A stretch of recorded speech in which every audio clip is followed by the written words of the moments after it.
et bienvenue.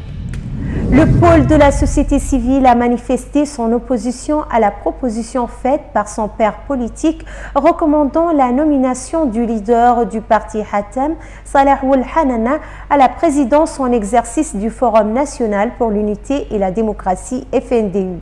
Le pôle de la société civile a motivé ses réserves par le fait que Ould Hanana avait dirigé précédemment un coup d'État sanglant au cours duquel des pertes humaines avaient été enregistrées. Les dernières déclarations tenues par le cerveau des cavaliers du changement au cours de la décennie passée, faites sur la chaîne satellitaire Al Jazeera, qualifiant les négro-mauritaniens de suivistes de la France, privent également Saleh de l'unanimité selon le pôle de la société civile au sein du forum.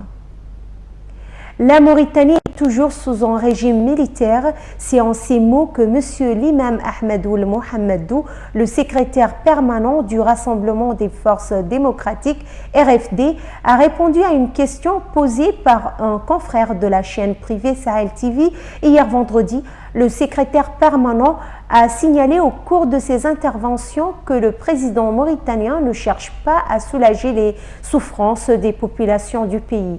Il a indiqué que la hausse des prix, la cherté du coût de la vie, l'insécurité et la mauvaise gestion des ressources du pays ont accentué les souffrances des citoyens. Parlant de la vie politique du pays, Ould Mohamedou a dit que le pays traverse une crise qui nécessite un dialogue inclusif et sérieux qui regroupe toutes les forces politiques et la société civile. Oualata, une ville magnifique, prisée par les touristes, la ville bénéficie d'un riche patrimoine culturel et architectural qui relève l'un des charmes puissants de la Mauritanie. Ses architectures particulières et la décoration de ses maisons sont des exemples uniques en leur genre. Adama Operaouno. La Mauritanie n'en finit plus de faire rêver les assoiffés d'étendues vierges et d'expériences insolites. Il n'était pourtant pas si simple pour les voyagistes de s'emparer de la destination. Mais après des années d'efforts de défrichement et d'organisation de réseaux locaux, les voyagistes spécialisés dans le tourisme d'aventure, suivis de près par tous les géants du tour operating, ont lancé des circuits d'une semaine à 15 jours à travers le pays. Cet homme qui vient du continent asiatique se dit très fier et content de visiter pour la première fois Mauritanie. Nous sommes très contents de voir les touristes à Oualata, cette ville ancienne qui est aujourd'hui un symbole et un patrimoine de la Mauritanie. Vous l'avez constaté vous-même, la sécurité est totale ici. Nous n'avons aucun problème par rapport à ça. Seulement, nous demandons à l'État d'accorder plus d'importance à ce secteur du tourisme. La Mauritanie a un climat aride qui oblige souvent la population à ne pas trop s'étendre. C'est d'ailleurs peut-être pour cette raison que les Mauritaniens sont très attachés à leurs traditions riches et profondes. Un ensemble qui fera le bonheur aussi bien les randonneurs que des amateurs d'authenticité, tout simplement. C'est tellement grand que pour lui, il y a peu d'endroits dans le monde où on peut voir des choses aussi belles que ce qu'il a vu depuis qu'il est là en Mauritanie. Ici, à Oualata, contempler une ville magnifiquement restaurée sur la route de caravane transsaharienne au fin fond du désert, la ville bénéficie d'un riche patrimoine culturel et architectural qui révèle l'un des charmes puissants de la Mauritanie.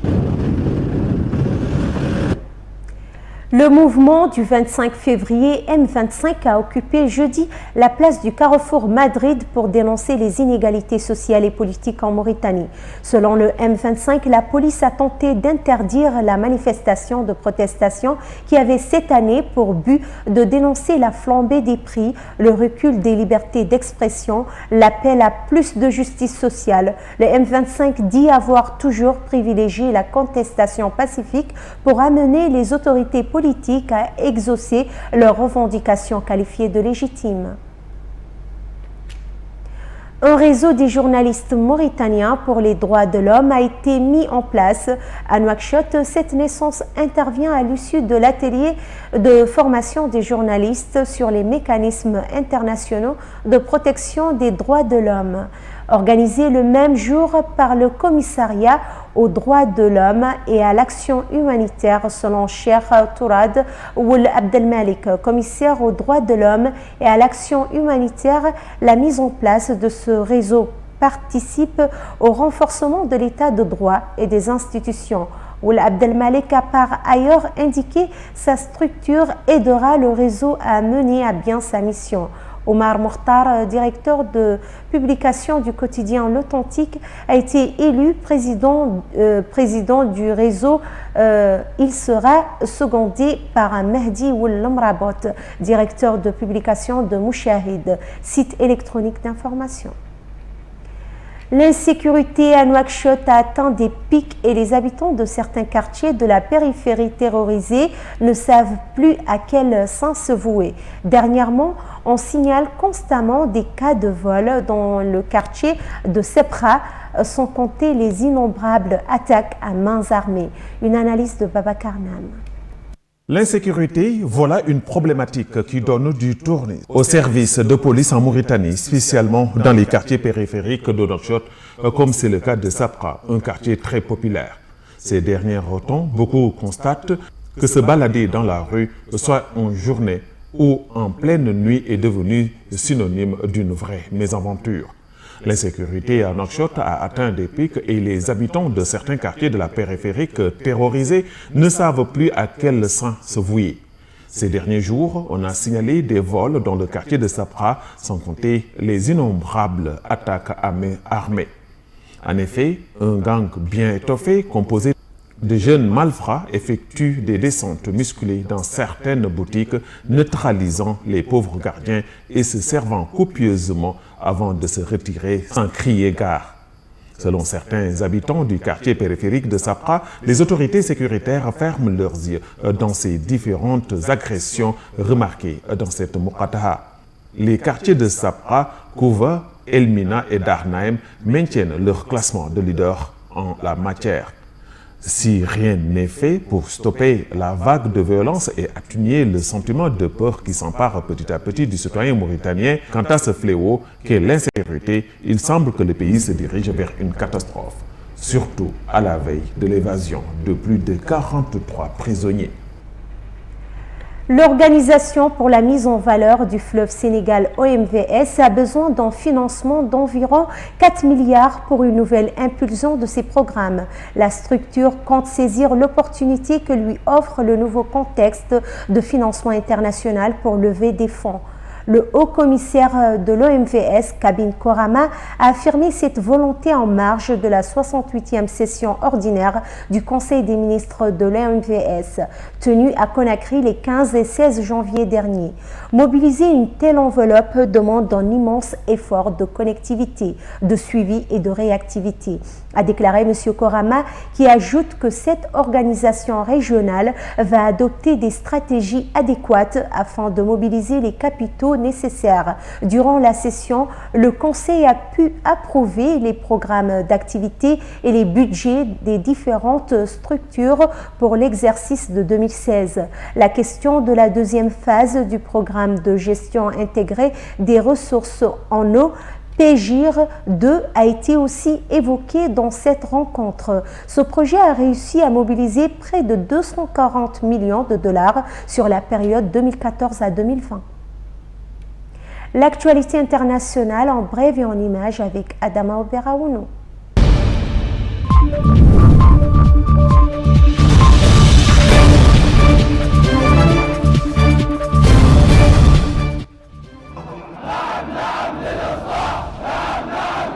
Des dizaines de milliers de partisans de Moqtada Sadr manifestaient dans le centre de Bagdad en soutien à l'influent chef chiite. Il appelait durant le rassemblement le gouvernement à mener de sérieuses réformes.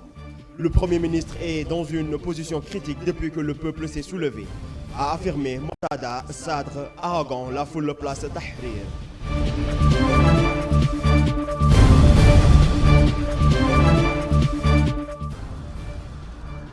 La Belgique a remis en place provisoirement le contrôle de sa frontière avec la France. La décision a été prise pour anticiper l'afflux éventuel de migrants provoqué par le démantèlement annoncé du camp de Calais. Près de 300 policiers vont ainsi être déployés sur la frontière franco-belge. Les premiers migrants ont été refoulés vers la France. On ne veut pas rester ici. Nous voulons quitter ce pays, mais on nous en empêche, dit l'un des Afghans qui assure ne pas vouloir aller en Angleterre et ne pas savoir où aller.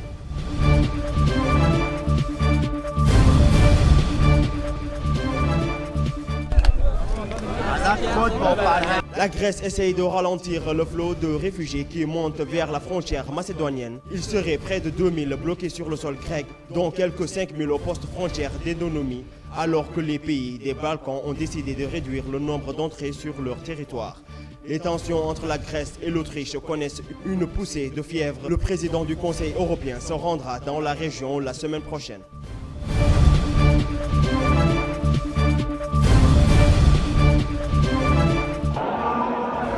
Depuis minuit, les armes se taisent en Syrie ou presque. Le cessez-le-feu initié par Washington et Moscou et soutenu par l'ONU était globalement respecté dans les régions concernées, a précisé l'Observatoire syrien des droits de l'homme. Une réunion de la Task Force internationale sur le cessez-le-feu se tient à Genève ce samedi après-midi. Pour la première fois depuis le début de la guerre civile il y a 5 ans, les habitants des régions concernées par le cessez-le-feu se sont réveillés sans le bruit de canons et de bombes.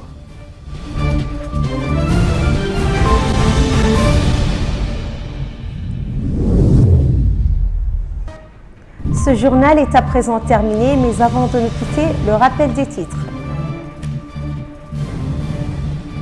Le pôle de la société civile a manifesté son opposition à la proposition faite par son père politique recommandant la nomination du leader du parti Hatem, Salahul Hanana, à la présidence en exercice du Forum national pour l'unité et la démocratie, FNDU. L'insécurité à Nouakchott a atteint des pics et les habitants de certains quartiers de la périphérie terrorisés ne savent plus à quel sens se vouer. Depuis minuit, les armes se taisent ou presque. Le cessez-le-feu initié par Washington et Moscou et soutenu par l'ONU était globalement respecté dans les régions concernées, a précisé l'Observatoire syrien des droits de l'homme.